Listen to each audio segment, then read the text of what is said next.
traveler, Paimon. I suppose your story is ready. Yep. How about you? Do you need some more time? No need. I am also ready to tell my story. Paimon calls dibs. Paimon first! Please, go ahead. Okay, here goes.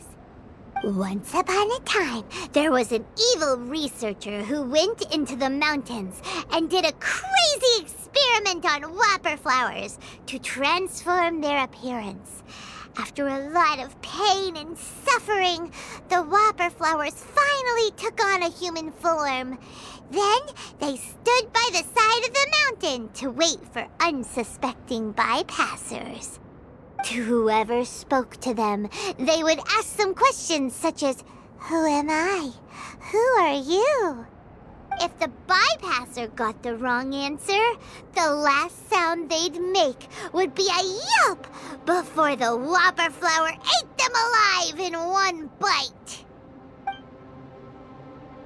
Ooh, truly frightening.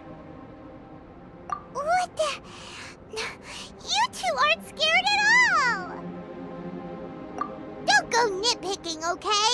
If you didn't like the story, go write your own!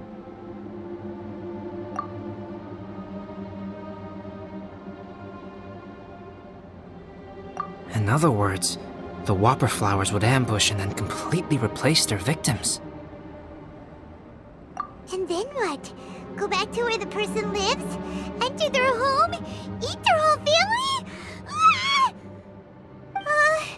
Paimon made up this story, but now Paimon's the one who's scared by it. It's a good story. Oh, may I write it down? I may bring it up in future conversations.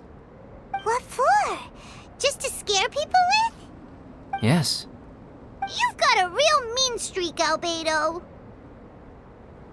Mine is a little longer than yours. It starts with an alchemist. A great alchemist once created Subject 1. Subject 1 was her proudest achievement, and successfully blended into human society. No one ever would have thought that this friend of theirs was in fact a synthetic human. However, unbeknownst to Subject 1, the alchemist had tried the same experiment many times before he had come into being. Some of the rejects from failed experiments had been discarded, but had not died. Subject 2 was one such failed experiment. He was swallowed by a great dragon that came to rest upon a snow-swept mountain. Many years later, he was resurrected by the dragon's mysterious power. He saw all kinds of people on the mountain, including Subject 1, who had somehow miraculously blended in among them. Never in Subject 2's wildest imagination had he thought it possible for experimental life forms such as they to deceive everyone so successfully. He saw the way humans accepted Subject 1 as a friend, witnessed their affection as they addressed him by name. This was what Subject 2 wanted. Now, all that Subject 2 desired was to replace Subject 1 and take the joy of his existence for himself. This is giving Paimon the chills. So scary. Subject 2 began to unfold his plan. He stole Subject 1's books and notes and studied all that Subject 1 had learned from the alchemist. Subject 2 was highly intelligent, and he learned quickly. He changed his face into an exact replica of Subject 1's face. Then, he found a plant with mimicry capabilities and transformed it using dragon blood and alchemy. And so, not only did Subject 2 transform his own appearance to perfectly match that of Subject 1, he also created a third entity, Subject 3. What? There's 3 of them now? But Subject 2 wanted to become a perfected human. So, he erased a mark on both his and Subject 3's necks, for these marks were symbols of imperfection.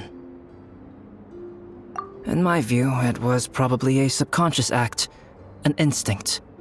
He so desperately craved to become a perfect human being that he forgot something.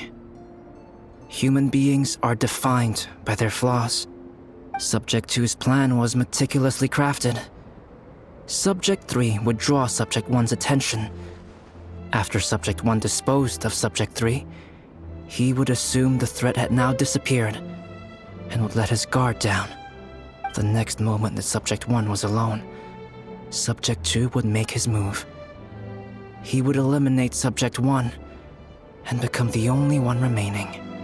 He would secretly replace the Subject 1 of everyone's memories and inherit his identity, residence, clothing, sword, name, and friends. People would have no idea that the individual they knew had become somebody else from one day to the next. This is way too scary. Paimon's never gonna be able to trust anyone again. But just before Subject 2 could carry out his plan, a unique stranger entered the mix. Subject 2 tried to make contact with this person, but found that they could somehow sense he was different from Subject 1. What's wrong? Are you scared? What happened then? What happened to the stranger? He became a new stage in Subject 2's plan. One more person that Subject 2 had to dispose of. It's as if there were 3 identical roses in a garden. Only one of the 3 was a fine specimen, while the other 2 were defective specimens that bore poisonous thorns. In all the world, only the gardener who tended to them could tell which was the good specimen. People do not like poisonous plants. Only a perfect rose can fetch a high price. If the inferior specimens wanted to conceal the fact of their worthlessness, they would have to take the gardener out of the picture, using their poisonous thorns. This is exactly what Subject 2 was thinking. So, he hid in the shadows and waited patiently. Maybe soon, he would get his chance to become truly human.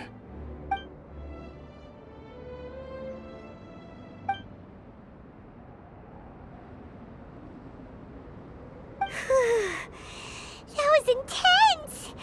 So what happened after that? Did Subject 2's plan succeed? Paimon can't bear thinking about it. Fortunately, Meta is just a story. And even in this story, Subject 2 did not succeed. But you can never let your guard down on Dragonspine. Monsters mutated with Durin's power and blood are also creatures of Rhine-Daughter, just like me. You must beware of all such creatures. I'm glad to hear that. It's okay. I know what I am. You and I are both different, so there is no need for me to hide the truth from you. The only thing is that sometimes, when I think about how mighty the power of alchemy is, I feel so small. As beings who set foot in this world, how arrogant are we in desiring to control our destiny and in desiring to create? Is creation an arrogant act, traveler? If not, why do we call the ones that created us and control us gods? If it is, then what qualifies us to call ourselves creators? How far must we take our reverence and respect, and what purpose does it serve? Nothing special, but whenever I think about it, I feel a twinge of grief. Poor Albedo. Hello? Traveler, are you here? Hey, is that Amber? Thought we might find you here. We're here to deliver a message from Cyrus. There's gonna be a big event down at the base camp, and they want you there too, Traveler. Winter camp is nearing its end. Apparently, even provisional instructors are required to attend. Looks like we need to go, Albedo. Bye for now. Then I won't keep you. I have some things to attend to here, so forgive me for not seeing you down. Don't worry about it. There have been no issues getting up and down the mountain recently. Is everyone ready? Let's not keep them waiting. Huh? Who is this guy? Allow me to introduce Yozerv. He's Joel's father. Dad, this is that traveler I was telling you about. The traveler's helped me out loads in the past, and this time we even built a snowman together. Joel has told me everything about you. I can't thank you enough. Wow! This is amazing! Wait a second. Why is Cyrus discreetly wiping tears away? And what is Pallad doing here? Pallad is the hero of the hour this time. Go on, Pallad. Tell us what happened in your own words. Okay. The weather was fine on that fateful day, and I had a feeling that Lady Luck was smiling down on me. So I trusted my gut and set off to explore somewhere new, somewhere dangerous. Because where there is great danger, there is also great treasure. Why does this sound so hard to believe? But I had only been away from the group for a short while when I fell down a slope and just started rolling. Uh-oh. Did my bad luck rub off on him when we ran into each other on the mountain? The place I fell to was somewhere I didn't recognize, and I'd sustained a few injuries. I remember thinking to myself, this is the worst luck I've ever had in my whole life. Then I met Yoserv. He'd heard the sound of me falling and came out to see what was going on. Huh? Wow! So it was completely by chance then! I thought he must have been someone from the Adventurers Guild here for the event, but after a few words of conversation, it was clear that he was having memory problems. He didn't even know his own name. The temperature was freezing, and there was no time to deal with all that there and then, so I convinced him to come back to the camp with me and figure everything else out after we got there. We got back to the camp, ran into Joel, and the moment he saw him, he froze for a second with this completely stunned expression on his face, and then he started crying out, "Dad! Dad!" That's when Yoserv suddenly started to remember. My memory has still not fully recovered, but Joel and his mother, they are the only ones that I will not, no, that I cannot forget. Daddy. Daddy's right here, Joel. Daddy's right here. Yoserv, don't you remember anything else at all? The poor princess, feeding the foxes? I'm sorry. I have no recollection. Maybe it's because of the head trauma. I'm not sure. I woke up and found myself covered in blood. My things were gone, and there was nothing to indicate who I was or how I got there. I crawled into a cave and settled in for a slow recovery. After my legs and feet were a little better, my hunting skills were what kept me alive. Dad, I was so worried about you. I'm all right now, Joel. Oh, don't cry. Daddy's not going anywhere. I'm here to stay. Oh, this is good. This is good. You know what, though? I definitely think my luck got worse after running into Benin on that mountain. I knew it. I just... No. I just meant if it weren't for you, there's no way I ever would have run into Yoserv on a mountain this huge.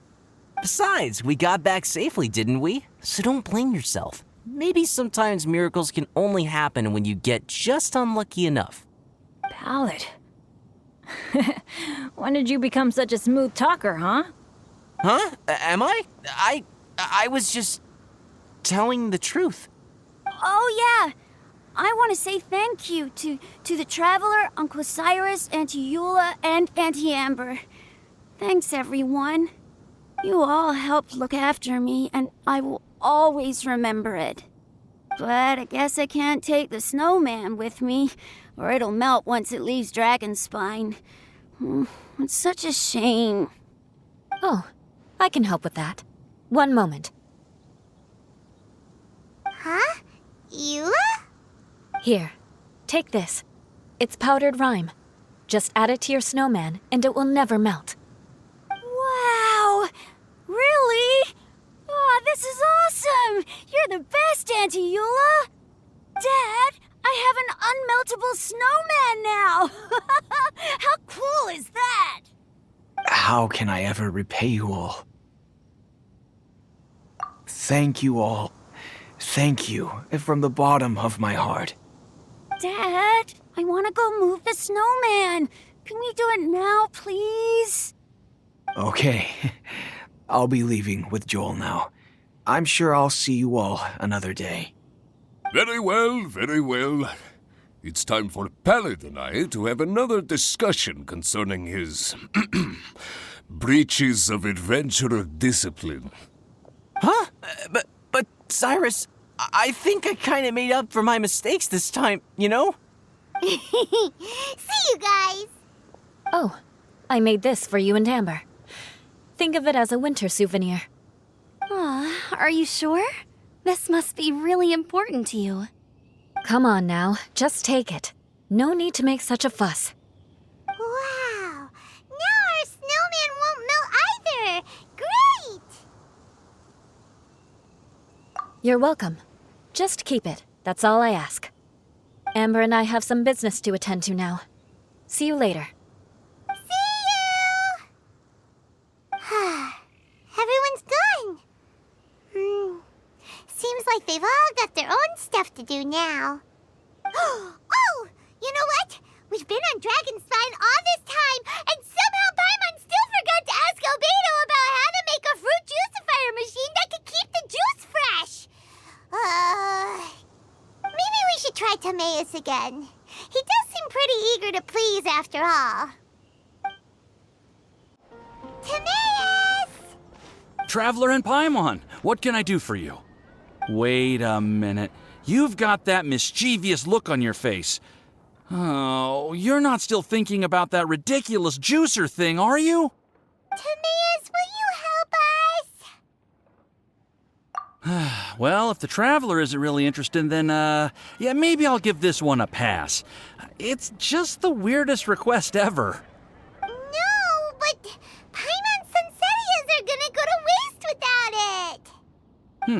And the time it would take me to research something like that, I could probably pick those Sunsettias again 10 times over. New research project, Timaeus? We meet again. Oh, Albedo, thank goodness. So the situation is, Paimon wants a machine that can turn fruit into juice and keep the juice fresh. I mean, surely it's... Majorly important, that's what it is. If you can manage to invent this, we'll never have to worry about fruit going bad ever again. That's impossible.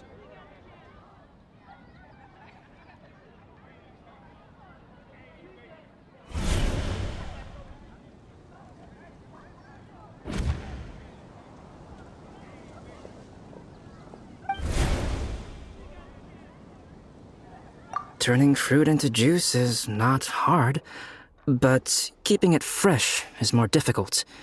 But if you simply want to keep the fruit from rotting, there are many ways to achieve this. Right, Traveler?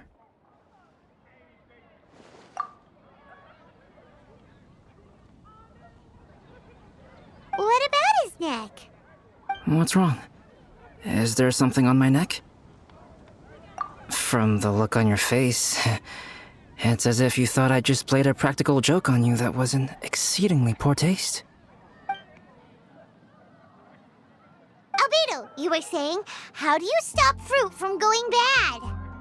Well, one way would be to bury your fruit on Dragonspine, where the snow never melts all year round. But then Paimon won't be able to eat them! You could always live on Dragonspine. No, too cold for Paimon. Or you can give the fruit to me, and I would take it to Dragonspine for you.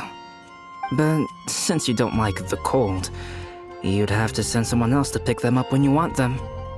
This is where you come in, Traveler. Suddenly sounds a lot more feasible with other people doing all the work. Okay then, shall we go with that idea? Fruit buried on Dragonspine will stay fresh for much longer. However, it is also possible that the fruit will sprout and grow into fruit trees. Who knows? Maybe the next time you visit, it will have grown into an orchard. You can water the trees, add fertilizer, and when they finally bear fruit, you will have some fresh Sunsettias. No way!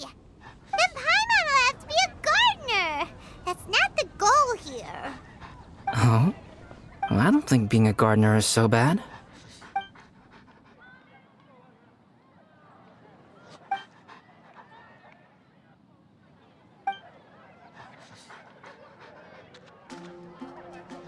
Albedo!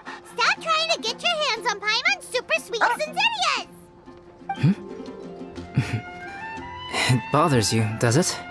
Of course it bothers Paimon! They are the rarest, super-duper sweetest Sensitias ever! And they're not for you! Okay, but they're just Sensitias. I think you're only so attached to them because you don't have much fruit of this quality in your possession. When someone's pockets are full and their spirit is fulfilled, they don't easily fall prey to this kind of yearning.